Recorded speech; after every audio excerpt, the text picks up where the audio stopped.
Eh ben, coucou tout le monde. Donc, c'est parti pour une nouvelle vidéo budget. Ça faisait un petit moment que j'en en avais pas fait. Tout simplement parce qu'au mois de novembre, en fait, je n'ai pas tenu mon budget, on va dire, comme j'avais pris l'habitude de le faire depuis le mois de septembre. Donc, en tout cas, novembre n'a pas été catastrophique. On n'a pas fini dans le rouge, c'est ce qui compte. Donc, ce matin, je me suis fait mon budget de décembre. J'ai également tiré quelques sous pour mettre de côté dans mes enveloppes en fait épargne. Et donc, je vais faire deux, trois petites choses avec vous sur cette vidéo. On commence tout de suite.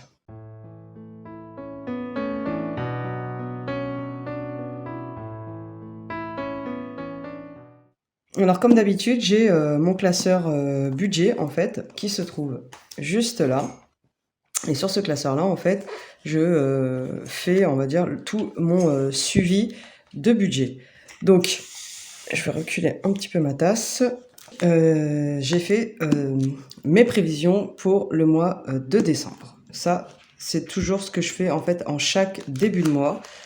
Pour le mois de décembre 2021. Donc, je fais mes prévisions au niveau des revenus et au niveau des dépenses fixes. Déjà, pour commencer, pour vraiment être à cheval et voir vraiment combien il me reste à vivre pour le mois concrètement, ce qui va jouer sur les dépenses variables en fait.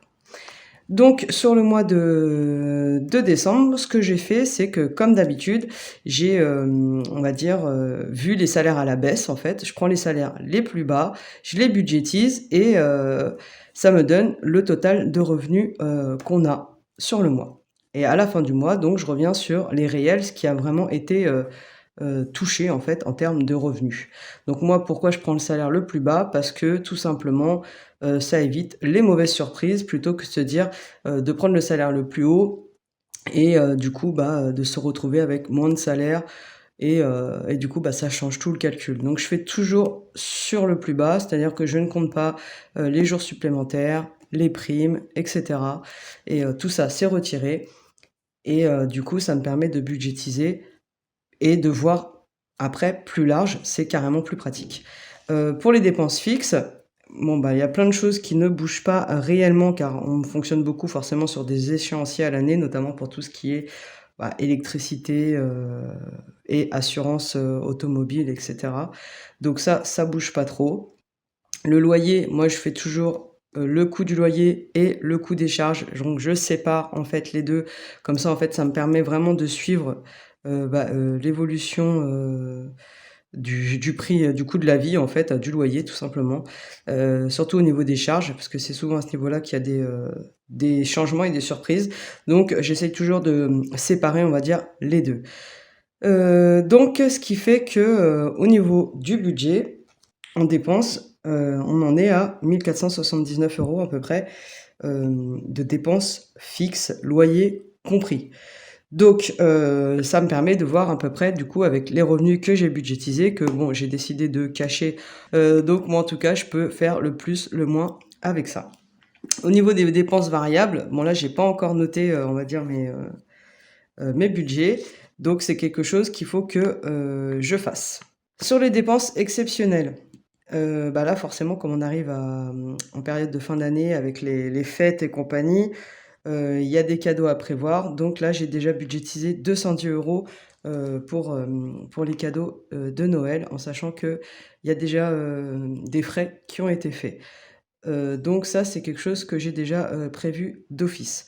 Je les ai mis ici, je ne sais pas combien on dépensera au final, mais ça s'est plutôt bien, passé de ce côté-là. Je pense que ça sera, gérable, c'est super. Ensuite, les dépenses variables, donc c'est tout ce qui est, courses, essence, transport, restaurant, tabac, santé, bien-être et cetera. Donc là, je vais tout simplement mettre les montants que j'ai toujours, mis jusqu'à présent. Donc on est sur quelque chose de l'ordre de, 260 € pour, les courses, 170 € pour l'essence, le transport, 120 € sur les restaurants, 100 € pour le tabac, 20 € pour la santé bien-être, divers je mets 250 €. Pour les enfants, je mets 50 € par mois. Les fournitures maison, je mets 40. Vêtements shopping, j'ai pas encore, attribué cette enveloppe réellement. Elle est notée ici, mais je ne l'ai pas attribuée au final dans mes enveloppes du quotidien. Donc j'ai pas vraiment budgétisé ça. Donc j'essaye pour l'instant encore de voir en fait tout simplement ce qu'on dépense réellement au niveau des vêtements et du shopping. C'est pour ça que je note toujours tout. Et sorties loisirs, pareil, j'ai pas, je l'ai noté ici, mais en vérité, là, à l'heure actuelle, je le mets plutôt dans divers. Donc tout ça, ça me fait quand même en général à peu près 1000 euros, vous voyez, de dépenses budgétisées en dépenses variables. Donc je reste plus ou moins toujours sur l'argent qui me reste après avoir dépensé fait les dépenses fixes, tout simplement. Donc ça, il faut toujours essayer de jauger en fonction des revenus, des dépenses fixes, voir qu'est-ce qui reste et comment on peut justement séparer les différents postes. Moi, c'est ce que je fais depuis quelques mois et honnêtement, ça nous a vachement aidé parce que on a commencé en septembre, c'était un peu, voilà, un peu limite, quoi, on va dire. C'était pas encore très au point, mais au final, dès le mois d'octobre, quand on a commencé cette méthode, en fait, des enveloppes et de budgétiser les postes, et ben, on s'est retrouvé tout de suite à ne pas avoir de découvert et ça, c'est plutôt top parce que c'est ce qu'on voulait, personnellement. Donc voilà, donc au niveau des enveloppes épargne, j'ai mis des montants, mais je vais voir comment je vais les répartir avec ces sous-là, justement. Et ça, on va le faire juste après. Donc moi, pour mon budget de décembre, je suis OP, je suis prête à partir. Du coup, je reprends mon petit cahier recettes et dépenses qui est ici. Et on va commencer à noter au fur et à mesure les recettes et les dépenses. Donc vous voyez, c'est quand même assez pratique pour faire le suivi. En tout cas, moi, ça me permet tout de suite d'avoir une réelle vue d'ensemble. Et donc, tout le mois de décembre, je vais reprendre ça. Parce que du coup, j'avais fait septembre, octobre, novembre, j'ai sauté. Voilà. Et décembre, bah écoutez, on va reprendre ça au sérieux. Donc, mon petit cahier, ça, indispensable personnellement pour vraiment suivre tout ce qui est dépenses variables, en fait. Vraiment. Et du coup, pour tout ce qui est poste, bah, je me rends vraiment compte où je dépense. Voilà. Donc ça, c'est fait. Il va falloir qu'on suive ça de très très près. Pour ce qui est des enveloppes, alors je me suis fait un nouveau document. Je vais peut-être le retirer, voilà, comme ça. Je me suis fait un nouveau document qui s'appelle Suivi des enveloppes 2021. Donc là, comme j'ai commencé en septembre, bah, j'ai les 4 mois qui sont affichés. Donc avec toutes les enveloppes épargne que j'ai créées, c'est-à-dire voiture, vacances, achat maison. Donc quand je dis achat maison, c'est pas acheter une maison en soi, mais c'est tout ce qui concerne par exemple de l'électroménager ou des nouveaux mobiliers à acheter, etc. L'habillement des enfants, l'anniversaire des enfants, prévoyance santé, les fêtes de fin d'année, le fonds d'urgence. Et là, c'est mes défis en fait que je fais pour mettre un petit peu d'argent de côté. Donc, qu'est-ce qui s'est passé au mois de novembre? Bon, bah voilà, j'ai pas mis grand-chose de côté, vous voyez. J'ai pas vraiment monté au niveau des enveloppes réellement. Bah, tout simplement parce que comme je le dis à chaque fois, mais bon, c'était mon anniversaire, donc il y a eu pas mal de dépenses, on a quand même priorisé là-dessus. Donc il y a pas eu beaucoup d'argent mis de côté. Il y a même eu on va dire un peu de moins, mais bon, ça, c'est pas dramatique parce que sur justement Noël, il y a déjà eu des dépenses qui ont été faites et en plus de ça, je m'étais fixé 250 € d'objectifs pour la fin de l'année avec Noël. Et au final, comme vous pouvez le voir, je m'étais fixé 250 € et j'avais réussi à mettre 130 € jusqu'à partir d'octobre. Et là, on a reçu 250 € de chèque KDO par le travail de mon conjoint. Donc du coup, j'ai largement atteint mon objectif. J'ai même plus besoin de mettre de l'argent de côté finalement. Comme ça, on va pouvoir dépenser de l'argent tranquillement et compter sur les chèques KDO. Et enfin bon bref, je ne vais pas trop parler de tout ça en fait, parce que des fois mes enfants regardent les vidéos, donc je ne vais pas parler des cadeaux que j'ai commencé ou pas à acheter d'ailleurs. Donc voilà, donc ce qui fait que j'ai de l'argent de côté. Pour ça, c'est très très bien.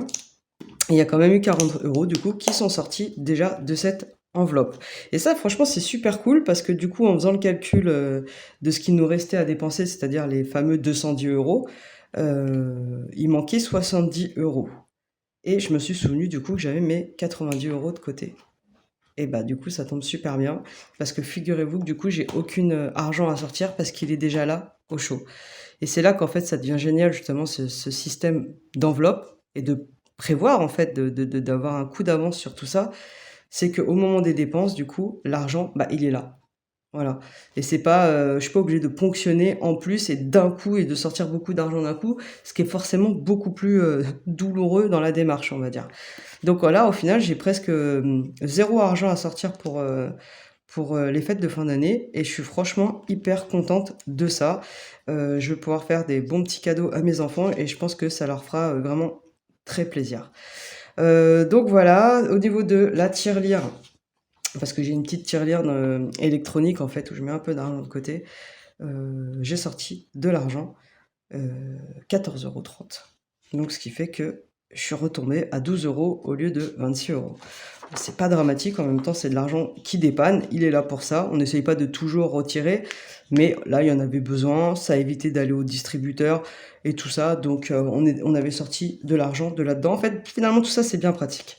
Donc voilà, au niveau de mes défis Ecopoly, bon, j'en suis arrivée à 32 € avec l'Ecopoly, et défi des centimes, j'en suis à 24,85 €. Donc ça, c'est les défis que je fais chaque semaine. Donc voilà. Donc sur l'Ecopoly, j'en suis arrivé à 32 €, c'est traqué ici. Et là, pareil pour le défi des centimes, pour l'instant, j'en suis à 24,85 €. Donc là, on commence à arriver à des sommes déjà un petit peu plus conséquentes, hein. J'en suis déjà à 5 € à peu près en moyenne, 5-6 € pour les 4 prochaines semaines. On commence à le sentir. On commence à le sentir un petit peu. On va voir si on va réussir à suivre vraiment, surtout la fin là, quand je vois les sommes, chaque semaine, 20 €, 20 €, 20 €. On va voir. En tout cas, pour l'instant, j'essaye de m'y tenir et puis on va essayer de vraiment tenir les 52 semaines. C'est l'objectif, de ce défi et en tout cas, quand j'aurai mis tout cet argent de côté, donc les 667,95 € qui sont annoncés à la fin de ce défi, et ben, ça me fera un bon petit pécule, pour, la fin d'année. Enfin bref, il peut y avoir pas mal de petits projets, autour de cet argent, plus le reste. Donc c'est plutôt cool, c'est plutôt, motivant. Donc voilà ce que je peux vous dire au niveau de mon budget de, décembre. Donc ça, c'est un mois qui s'annonce, relativement bien, je pense. Il y aura pas trop de problèmes, pour le mois de décembre. Donc là, je vais passer à la répartition, de, mon liquide, de mon cash, de mes billets pour, mettre de côté dans mes pochettes, mes enveloppes d'épargne, donc avec les différents projets. Donc qu'est-ce que je vais prioriser? Je pense que je vais prioriser sur, l'anniversaire de mon fils qui va tomber au mois de janvier. Donc j'avais prévu de mettre, au moins 100 € pour chaque enfant de côté pour prévoir ça. Il me manque 40 € pour mon fils. Je peux les mettre. Donc je vais tenter le coup. Je peux mettre 40 € ici. Je vais voir. Comme ça.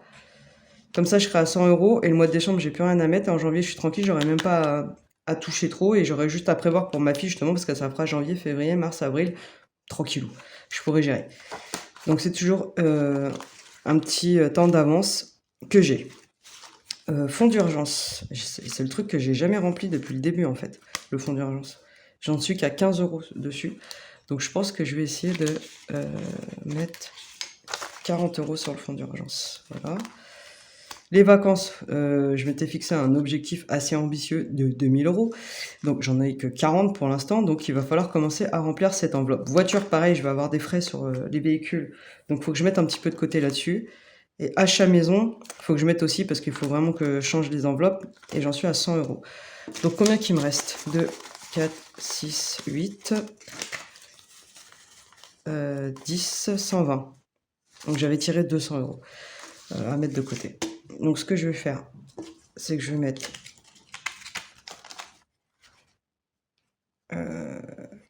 40 € sur les vacances. On va commencer à avancer là-dessus. Il faut vraiment que je le fasse.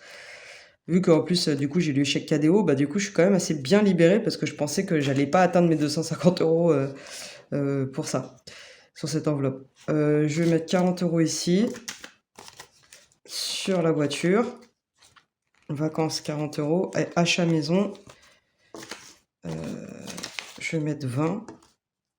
On va voir. Habillement enfant, ça, c'est pas pressé. Habillement enfant, c'est pour la fin de l'année, en fait. C'est plutôt pour la rentrée. Il faut que j'arrive à avoir 200 € à la rentrée scolaire. Qu'est-ce qu'il me reste? Fonds d'urgence, tac.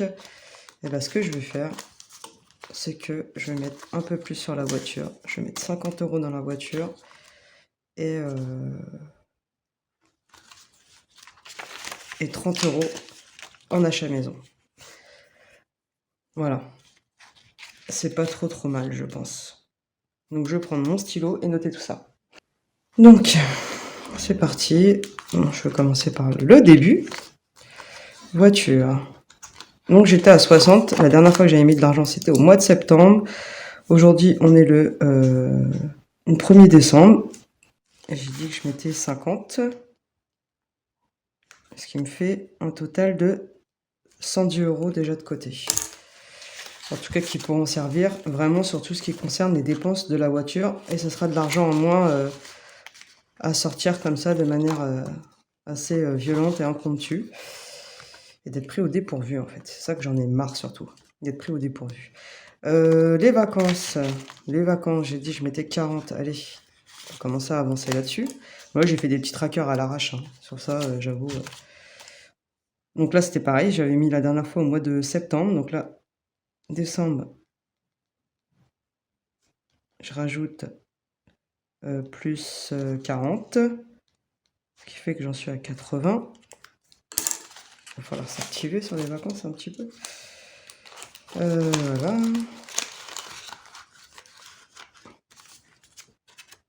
Je remets mon petit tracker de suivi dedans. Achat maison. Je mets 30. Ça fera déjà une partie d'armoire payée, on va dire. 12 plus 30. Ce qui me fait que je suis à 130 €.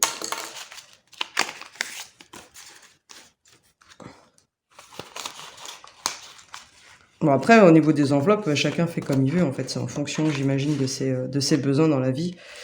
Donc, moi, je sais que j'aime bien des fois changer des trucs à la maison. C'est super important. Enfin, c'est comme tout le monde, en fait. Hein. On peut avoir un frigidaire qui nous lâche, une machine à laver, tout ça. Donc, moi, je pense que ce poste, je peux pas le lâcher. Habillement enfant. C'est bon. Anniversaire. Donc, ça, c'est les derniers sous que j'ai. Anniversaire, bon là j'avais mis un petit tracker ici. J'avais mis de l'argent en octobre aussi. J'essayais d'être un peu plus rigoureuse là-dessus. 1er décembre, toujours. Plus 40.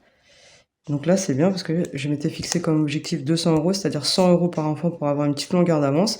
Et j'ai déjà les 100 € pour le mois de janvier pour mon fils. Donc c'est plutôt cool.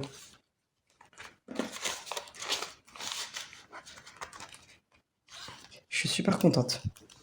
Et là, normalement, il n'y a plus de sous qui traînent. Je vérifie. Ah, si. Ah, le fonds d'urgence. Bah oui. Le fonds d'urgence. Alors, mon conjoint, il m'a dit à quoi ça sert un fonds d'urgence. J'ai un peu du mal à lui répondre. Je lui dis, bah, c'est un fonds d'urgence, en fait, tout simplement. C'est-à-dire que s'il y a un truc qui peut nous aider et dépanner, au lieu d'aller piocher dans les enveloppes, par exemple, de l'anniversaire ou les enveloppes comme ça, eh ben, on peut aller piocher dans cette enveloppe. Tout simplement. Donc, j'avais pas mis beaucoup de sous. Je pense que je vais essayer de le remplir tranquillement, celui-là aussi. Et je mets 40, c'est pas mal. Donc, ça fait 55 € de côté pour le fonds d'urgence. Donc, c'est cool. Voilà, voilà. Au mois de novembre, j'avais rien mis dans les enveloppes, je crois.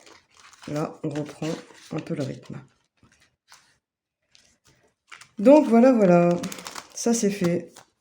Je me suis occupée de répartir tout ce qui est enveloppe d'épargne. Donc maintenant, il va falloir que je retranscrive tout ça ici, dans le réel, de ce que j'ai mis réellement de côté. Donc je le ferai à la fin du mois parce que je pense que je rajouterai sûrement quelques billets par-ci par-là en cours de mois. D'ici peut-être une dizaine de jours, je vais attendre déjà, on va dire, les premières frappes des dépenses fixes et après je verrai un peu où on en est et si je peux me permettre de remettre peut-être 50 € de côté, pas plus à mon avis, mais c'est toujours 50 € de mis de côté en prévoyance. J'ai fait ce que j'avais à faire, je suis plutôt contente. On démarre le mois de décembre du bon pied pour le budget. J'espère que vous aussi ça va bien se passer, que vous avez démarré du bon pied. Et pour le coup, ce que je peux vous dire, c'est que je prépare une série de vidéos sur comment faire des économies au quotidien, tout simplement. Donc je pense que je vais couper cette série en 3 parties où on parlera des économies au niveau de la cuisine, des courses, du shopping, comment économiser au niveau de l'énergie et après de comment un peu gérer son budget. Donc j'essaie de mettre ça au carré, de faire ça bien. J'ai aussi plein de petites idées de vidéos à mettre en place. Mais bon, tout ça, ça se fait petit à petit, au fur et à mesure. Sur ce, je vous souhaite tout plein de bonnes choses et je vous dis à très bientôt.